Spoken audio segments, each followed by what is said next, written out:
Russia's invasion shadows UN Assembly amid a colossal global dysfunction.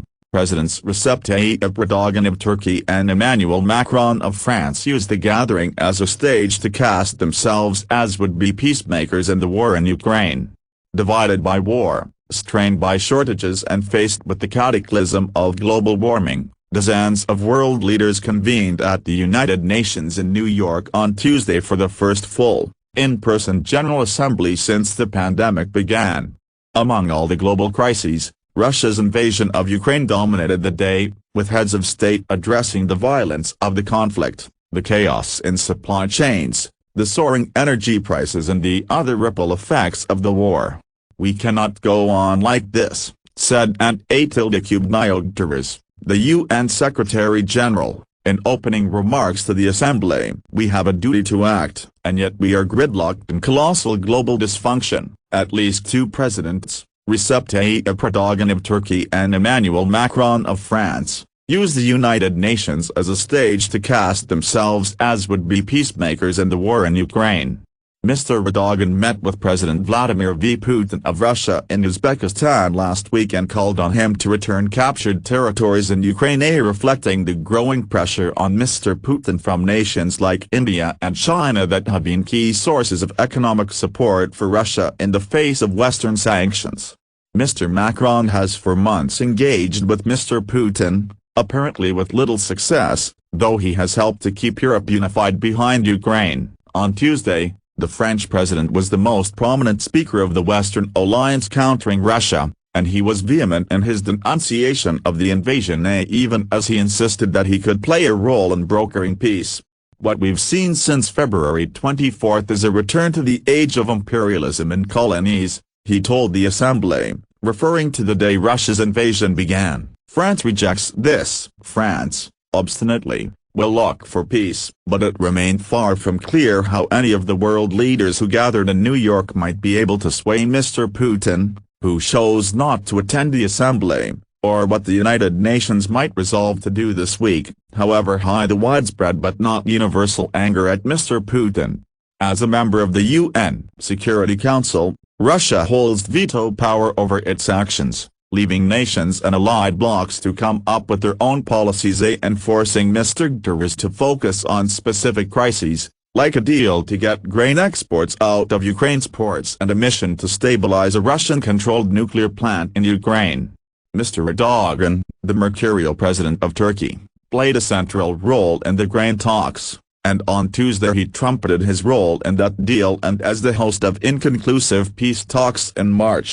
"We think the war will never have a triumph, and a fair peace process will not have a loser," he told the Assembly. "We need a dignified way out of this crisis, through a diplomatic process that is rational, fair and which is applicable." Throughout the war, Mr. Erdogan has tried to maintain a close relationship with Mr. Putin, seeking to mitigate in Turkey the fallout from the war as if he heads into an election year with his country's economy faltering. He has also denounced the invasion, and said in an interview televised on Monday by PBS that Russia should return all Ukrainian territory it has captured.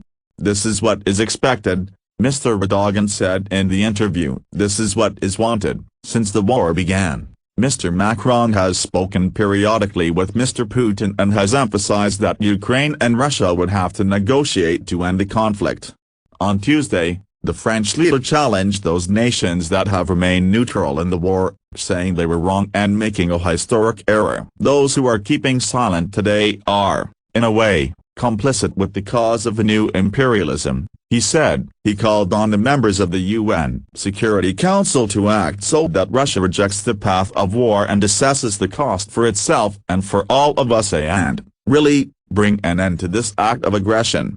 Mr. Macron and Mr. Erdogan were two of the most closely watched speakers on Tuesday in the absence of President Biden, whose speech was delayed by a trip to Britain for the funeral of Queen Elizabeth II. The U.S. leader will address the Assembly on Wednesday, when he is expected to speak on themes of international cooperation and human rights, and to warn that Russia's invasion of Ukraine violates international law and threatens order.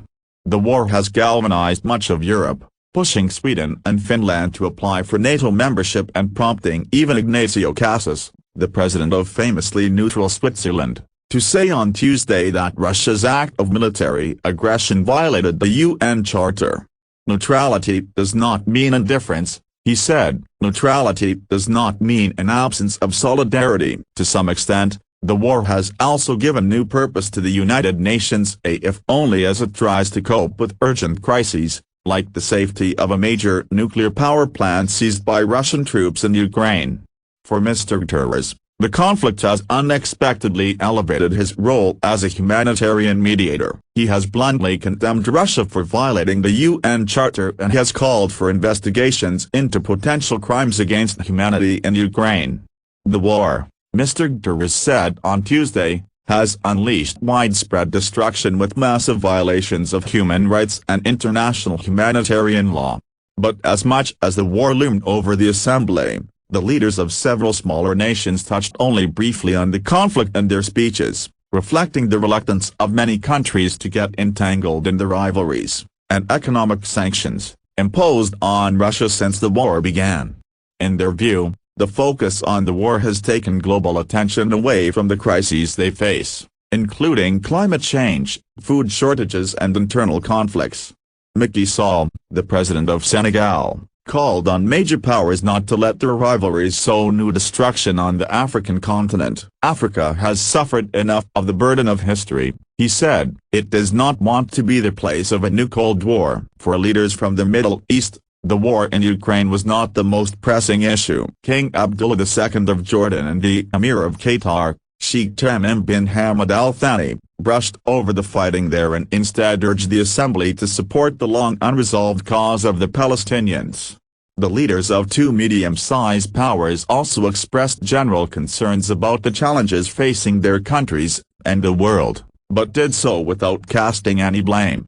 President Yoon Suk-yeol of South Korea, without naming any nations in his address, said freedom and peace were in jeopardy. And Jair Bolsonaro, the president of Brazil, called on the international community to address the humanitarian effect of the fighting, particularly on energy and food.